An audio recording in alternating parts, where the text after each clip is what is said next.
after the animal shelters nationwide, and approximately 5 to 9 million of them are euthanized.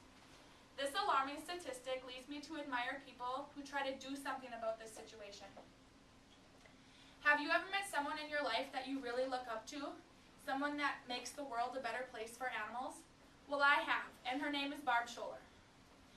I met Barb years ago when she brought her dog Bella to Roughin' It Doggy Daycare, my place of work. I didn't know much about her other than the fact that she had adopted her from the Grand Forks Humane Society. As time went on, Bella grew older and didn't need daycare anymore. It was one day that she came into the daycare with some different dogs. We then asked, "Whose dogs are these?" And she had explained to us that she rescued them from the Grand Forks Humane Society due to the fact that they were on death row, and that she had talked to my boss about needing them a place to stay for a short while until she could line up transportation to a no-kill shelter. This led me to do some research, so I called the Grand Forks Humane Society and asked them a few questions. I asked, "How many dogs do you currently have staying there?" And they replied, "About 40. I asked, "How long is the average dog there for?" And they replied, "It really depends, but some have been here for over a year and some just a couple of months." I asked, "What breed or breed mix do you often see come in?" And they replied, "Lab or lab mix." I asked, "How many come in as strays and how many come in as surrenders?" And they replied, 85% come in as strays and 15% are surrenders. When they surrender, what kinds of reasons do they give you? And they replied, "The most often reason we hear is that they don't have money to support the dog anymore. And the second reason is that they are moving and they cannot take them with." I asked, "What are some crazy reasons that you have heard them tell you when they surrender their dog?" And they said, "They just bought new furniture and the dog doesn't match it," or "They jumped on my kid and knocked them over." I asked, "What is the average age of a dog that comes in there?" And they replied, "Between 1 and 5 years old." I asked, "What is the oldest dog that you have seen come in?" And they replied, "Between 12 and 13 years of age."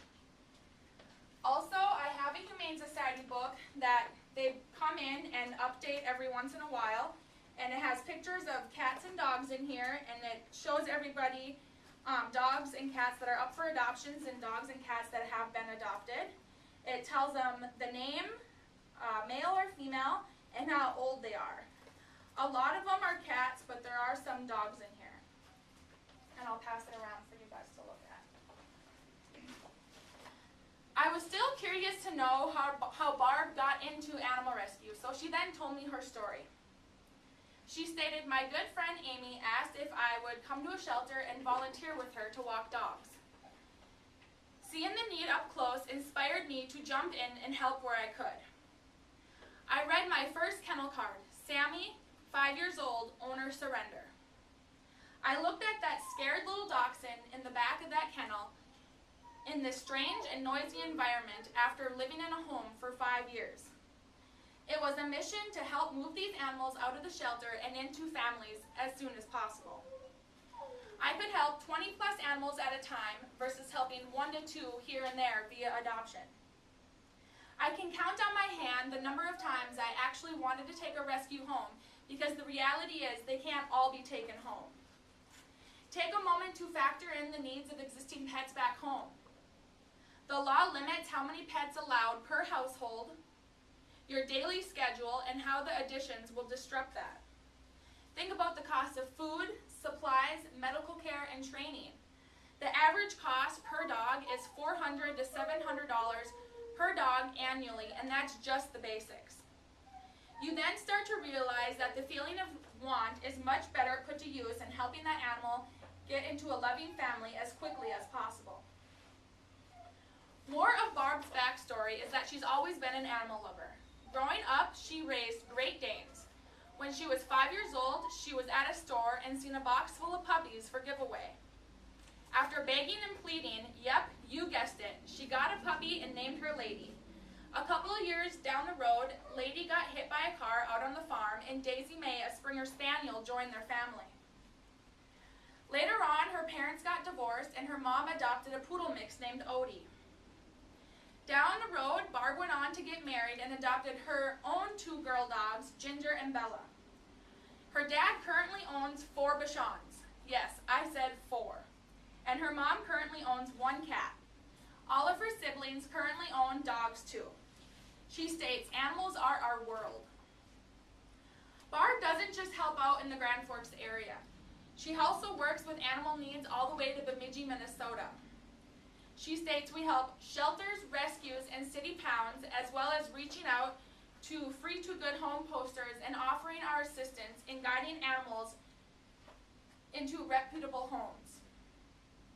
Free to Good Home postings and postings on Craigslist is the absolute worst way to rehome a pet. About 65% of people acquire their pets at free or at low cost. There is no guarantee that these animals don't end up in the hands of Class B dealers who collect free and low-cost animals to sell to labs for testing, or use them as bait dogs for animal fighting. They may even end up right back at the shelter. Over 20% of people who leave dogs in shelters adopted them from a shelter, or may have possibly responded to a Free to Good Home posting. Barb also told me that her rescue group cross-posts on Facebook. Cross-posting the animals up for adoption is the easiest way to help. No money, no driving, and very little time involved. All you do is simply share the posted animal on your own page for your friends and family to see, and in return they may share the animal on their pages and the word is spread. City pounds who have strays not claimed in a 5-day window will allow us to take them in if they have a foster-based, pre-approved foster to get them in. Usually in the Minneapolis area, sometimes in Winnipeg. We arrange volunteer transport by setting up a run sheet where drivers can sign up for 1-hour leg of the trip. Grand Forks to Fargo, Fargo to Fergus Falls, etc. Barb states that it's an amazing feeling to have played a small yet huge part in getting a dog from point A to point B into the next step of living with a loving family. It seems that the animals know what something is in store for them. When Barb first walked into a shelter and seen all those poor animals scared and shivering in the back of their kennels, she just didn't feel sorry for them and walk out. She did something about it, as most people don't. She knew she couldn't take all of them home, so she figured out a way to get them out of the shelter and into a rescue and closer to a forever home. One of the biggest reasons I look up to her is that she does this all in her spare time. She works full-time as an office manager at Cairo Center 1, part-time as a supervisor at the Alaris, and also does pet sitting on the side. I don't exactly know how she does it, but I admire and wish that there were more Barbs out in the world.